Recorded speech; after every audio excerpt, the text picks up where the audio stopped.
جب اللہ کسی سے ناراض ہوتا ہے تو اس کا لباس اتر جاتا ہے۔ تو لباس کا مختصر ہوتے چلے جانا یہ کوئی دلیل اس بات کی نہیں ہے کہ یہ بندہ ترقی یافتہ ہو گیا ہے، بلکہ یہ اس بات کی دلیل ہے کہ اللہ اس سے ناراض ہو رہا ہے، اس کا لباس سکڑتا چلا جا رہا ہے۔ تو لباس کا مکمل ہونا، تینوں مقاصد لباس کے نصیب ہوں۔ سب سے پہلا مقصد لباس کا پردہ ہے، دوسرا مقصد لباس کا گرمی اور سردی کے اثرات سے بچنا ہے، تیسرا مقصد لباس کا زینت ہے۔ یہ تین مقصد ہیں لباس کے۔ پہلا مقصد پردہ، پردے کی چیزوں کو چھپانا، جن کا پردہ میرے رب نے رکھا ہوا ہے۔ دیکھو، اللہ نے حضرت انسان کو شعور دیا، اس لیے اس کو پردہ کرنا پڑتا ہے۔ جن کو شعور نہیں ہے ان کے پردے کا قدرت نے خود اہتمام کیا ہے۔ جانوروں کے بال رکھے ہیں اور ان کے کچھ اعضاء اس طرح پیدا کیے ہیں کہ ان کا پردہ رہتا ہے، لیکن جس کو شعور دیا، جس کو فہم دیا، اس کے ساتھ اس کا لباس بھی اتارا۔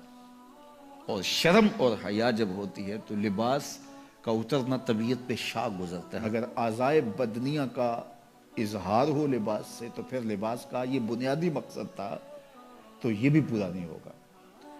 اس لیے فرمایا، جو عورتیں لباس پہن کر بھی ننگی نظر آتی ہیں قیامت کے دن برہنہ اٹھائی جائیں گی، رسوا کر دی جائیں گی۔ لباس پہننے کے باوجود بھی وہ جو ہے وہ برہنہ دکھائی دیتی ہیں۔ ان کے اعضائے بدنیہ کا اظہار ان کے لباس سے ہوتا ہے، تو پھر وہ لباس کیسا ہوگا؟ لباس تو پردے کے لیے تھا، زینت کے لیے تھا، موسمی اثرات سے بچانے کے لیے تھا۔ یہ تین مقصد تھے لباس کے، تو بنیادی مقصد پردہ تھا۔ تو اگر وہی حاصل نہ ہوا تو پھر لباس کا مقصد کیا ہوا؟ تو یہ بات ذہن میں رکھیے گا کہ جب کسی بھی معاشرت میں ان کا لباس سمٹتا ہے تو پھر معاشرے کے اندر جو ہے وہ بے حیائی پھیلتی۔ آج کل یہ شارٹس پہننے کی عادت ہو گئی ہے اور اس میں یہ گھٹنے بھی ننگے ہوتے ہیں، جبکہ گھٹنا شامل ہے آپ کے پردے میں، آپ کے سطر میں۔ مرد کا سطر گھٹنے سے لے کے ناف تک ہے۔ اگر کسی مجبوری سے یا کسی وجہ سے وہ کوئی ایسا لباس پہنتا بھی ہے تو وہ اپنے گھٹنوں کو ننگا نہیں رکھے گا اور ننگا نہیں ہونے دے گا، تو یہ اس کے پردے میں شامل ہیں۔ تو قوموں کا بے لباس ہونا یہ قوموں کی تہذیب کا پتہ دیتا ہے۔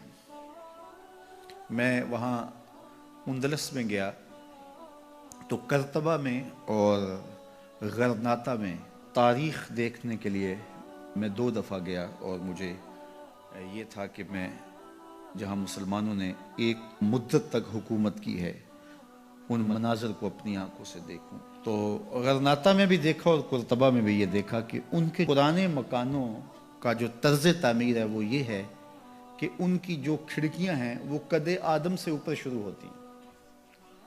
یعنی ہمارے ہاں تو وہ آج کل یہ نیا جو طرز تعمیر آیا ہے کچھ عرصے سے کہ 4 فٹ کی گلی ہم اطراف میں چھوڑتے ہیں اور دیوار اوپر کر کے تو کھڑکیاں نیچے تک لے جاتے ہیں، تو تاکہ ہوا کی گزرگاہ آسان ہو۔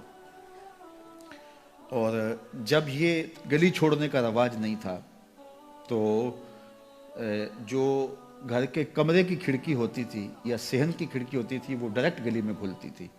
تو اس وقت طرز تعمیر جو مسلمانوں کا تھا اور جو دوسرے لوگوں کا طرز تعمیر تھا اس میں فرق تھا۔ جو دوسرے لوگ تھے وہ نیچے سے کھڑکی شروع کرتے تھے اور ہم قد آدم سے اوپر شروع کرتے تھے، چونکہ یہ طرز تعمیر بتاتا ہے کہ اندر کوئی حیا والے رہتے ہیں اور گلی سے گزرنے والے شخص کی نظر اندر نہ پڑے۔ تو میں نے دیکھا ہے کہ مغرب کے اندر تو یہ تصور نہیں ہے کہ قد آدم پہ کھڑکیاں ہوں، لیکن وہاں قد آدم پہ پرانے مکانوں کی کھڑکیاں دیکھی ہیں، تو یہ طرز تعمیر بتاتا ہے کہ مسلمانوں کے خمیر میں حیا رکھا ہے۔ میرے حضور نے سچ کہا تھا، جب ایمان آتا ہے تو حیا آتا ہے، جب حیا رخصت ہوتا ہے تو ایمان بھی رخصت ہو جاتا ہے۔